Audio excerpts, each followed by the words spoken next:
मित्रांनो, खरी शिवसेना कोणाची? शिवसेनेचा धनुष्यबाण नेमका कोणाचा? 3.5-4 वर्षापासून या प्रश्नाचं उत्तर महाराष्ट्राला हवं आहे.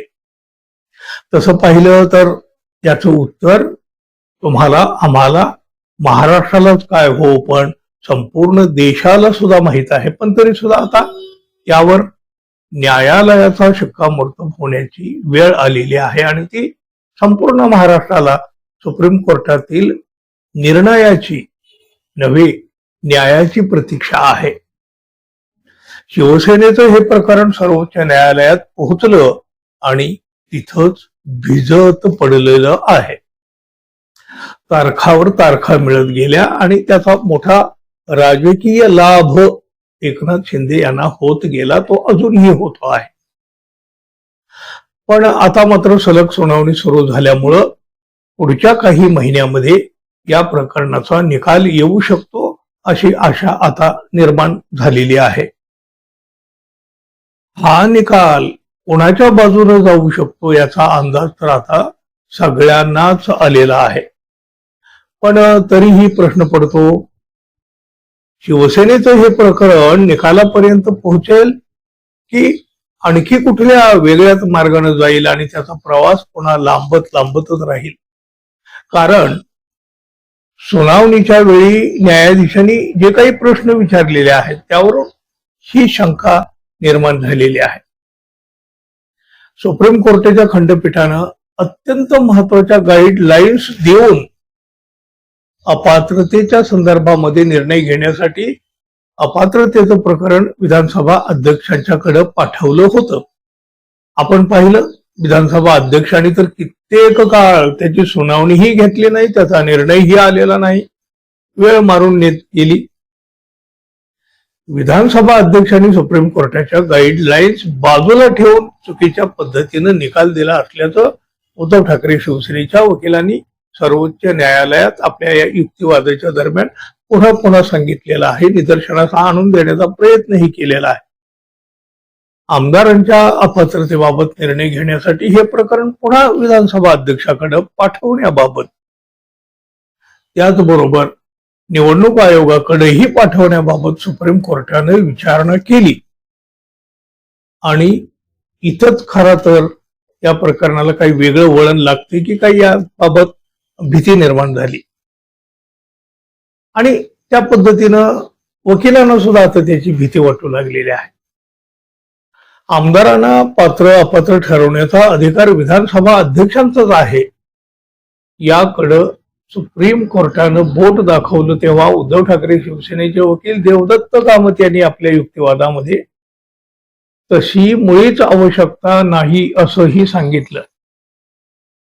जेव्हा विधानसभा अध्यक्षांनी आपल्या अधिकारांचा गैरवापर करून पक्षपाती निकाल दिला तेव्हा सर्वोच्च न्यायालयानं हस्तक्षेप करून ते निकाल फिरवलेले आहेत.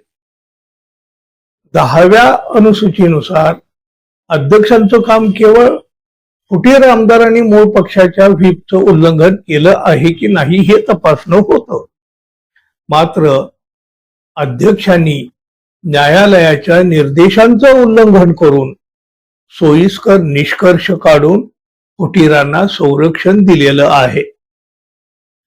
पक्षांतराच्या विकृतीला जर न्यायालयानं व्यसन घातली नाही तर देशातील लोकशाही प्रक्रियेचा पायाच उद्ध्वस्त होईल. त्यामुळं फुटीरांना अपात्र ठरवून संविधानाची बूज राखली जावी. ज्या अध्यक्षांनी अपात्रतेच्या याचिकेवर निर्णय घेण्यात आधीच बराच वेळ लावलेला आहे, त्यांनी पुरावे तपासताना त्यांनी चुकीचे निकष लावले असतील आणि विधानसभेचा कार्यकाळ मर्यादित असेल, अशा वेळी हे प्रकरण पुन्हा अध्यक्षांकडे परत पाठवल्यास न्यायाचा उद्देशच साध्य होणार नाही, असं उद्धव ठाकरे शिवसेनेचे वकील देवदत्त कामत यांनी आपल्या युक्तिवादामध्ये अगदी स्पष्टपणे नमूद केलं, अधोरेखित केलेलं आहे. आमदारांना अपात्र ठरवण्याबाबत सर्वोच्च न्यायालयाला अधिकार असल्याचं नमूद करीत या संदर्भातील काही उदाहरणं सुद्धा खंडपीठासमोर त्यांनी मांडलेली आहेत. त्यानंतर खंडपीठानं सुद्धा मग आमदारांच्या या अपात्रतेच्या संदर्भामध्ये आम्हाला अधिकार आहे, यात कुठलीही शंका नाही, हे सर्वोच्च न्यायालयानं सुद्धा मान्य केलेलं आहे. निवडणूक आयोगावर तर विश्वासच उरलेला नाही, हे सुद्धा ठाकरे शिवसेनेच्या वकिलांनी सांगितलं. सर्वोच्च न्यायालयामध्ये एवढं सगळं घडूनही उद्धव ठाकरे शिवसेनेचे वकील असीम सरोदे यांच्या मनामध्ये मात्र एक मोठी भीती आहे. सर्वोच्च न्यायालयातील या प्रकरणामध्ये उद्धव ठाकरे यांचाच विजय होणार अशी स्थिती आहे, असं असीम सरोदे यांनी म्हटलेलं आहे. पण हे विधान करताना त्यांनी मात्र एक भीती सुद्धा व्यक्त केलेली आहे, मोठी भीती व्यक्त केलेली आहे. आणि ही भीती जर सत्य ठरली तर मात्र उद्धव ठाकरे शिवसेना पुन्हा अडचणीत येऊ शकते, अशी शंकाही त्यांनी व्यक्त केलेली आहे.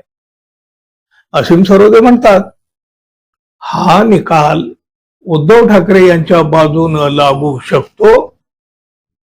हे प्रकरण पुन्हा एकदा केंद्रीय निवडणूक आयोगाकडे पाठवलं जाऊ नये किंवा ते एखाद्या मोठ्या खंडपीठाकडेही जाऊ नये. तसं जर झालं तर भविष्यात उद्धव ठाकरे शिवसेनेची अडचण होऊ शकते आणि न्यायालयाचा तर तसा कल दिसतो आहे, अशी भीतीही असीम सरोदे यांनी व्यक्त केलेली आहे. या आधीही त्यांनी सातत्यानं उद्धव ठाकरे हेच या खटल्यामध्ये विजयी होतील असं वारंवार सांगितलेलं आहे.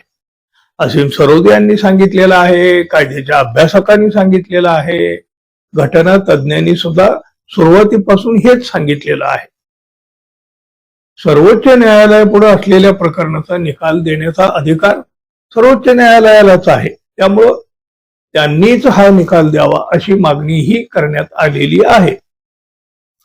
पण काही कारण दाखवून सर्वोच्च न्यायालयाने हे प्रकरण तर पुन्हा एकदा विधानसभा अध्यक्ष किंवा मग निवडणूक आयोग यांच्याकडे पाठवण्याचा निर्णय घेतला तर हा निकाल पुन्हा लांबणीवर पडू शकतो आणि त्यामुळं एकनाथ शिंदे यांना याचा राजकीय फायदा होऊ शकतो, तर उद्धव ठाकरे यांची मोठी अडचण अधिक वाढू शकते. त्यामुळे आता पुन्हा एकदा सर्वोच्च न्यायालयाच्या या निर्णयाकडे लक्ष लागलेलं आहे. पाहूया पुढे काय काय होतंय ते. तोपर्यंत आपल्या चॅनलला सबस्क्राईब करा, अर्थातच ही अपेक्षा आहे, विनंती आहेच. धन्यवाद. पुन्हा भेटू. नमस्कार.